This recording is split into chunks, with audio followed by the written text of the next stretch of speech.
Despite society's reluctance to talk about death, care for the dying has come a long way in recent years. Palliative care seeks to address the physical, psychological, spiritual and social needs of dying patients.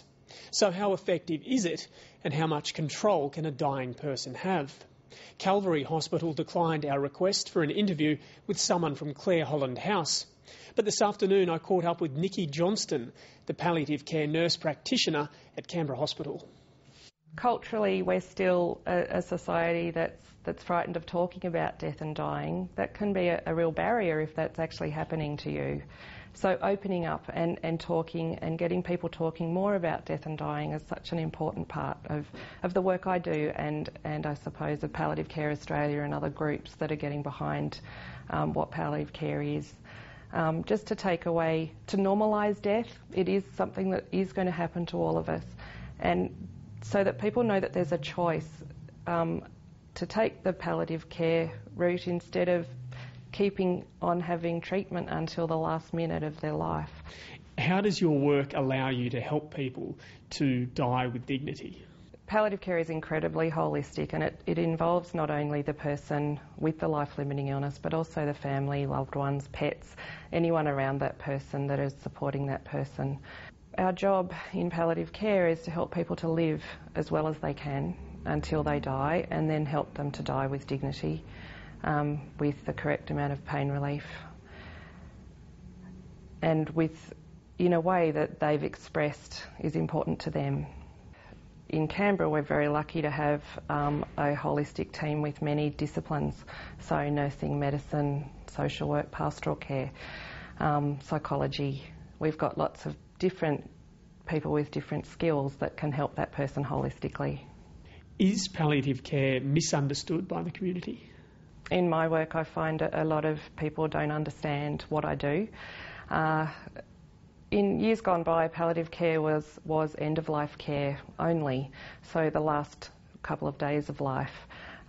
It's much broader these days, and it's a supportive care where people are still maybe having treatment for their illness, with us on board supporting them, helping them to live as best they can.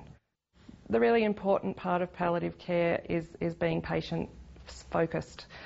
We really need to know who that person is so that we can help them the way that they want to be helped at that time. It's a very intimate process of knowing just even the little things that are going to make a dignified death for that person, whether it's having people around that they love, being in the place that they wanted to be, whether that's home, or we had one patient, they wanted to die outside, so we made that happen. It's about knowing their wishes, the patient's wishes and the family's wishes, and making that happen. Is there such a thing as a good death? People have different goals. Some people may want to live a little bit longer to see that grandchild born, or someone walk down the aisle. Others put quality over quantity, so they're happier to have a shorter life and die sooner. So our job is knowing what that is and getting that right. What is it like working around death every day, having death as your profession? I find it very an honoured position, actually, and the work we do is very involved and very complex. It's not an easy job. It's actually a very complex job. So it can be very time-consuming, and listening to people's stories and getting to know them and what their needs are. It's a very, very rewarding job.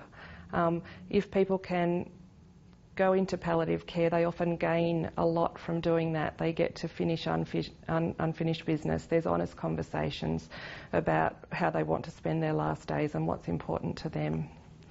And also their family and everyone, the whole group, can come together and work through issues until people die. And I see that happening a lot, and it's a very good thing within families. There's a lot of healing that happens during that time.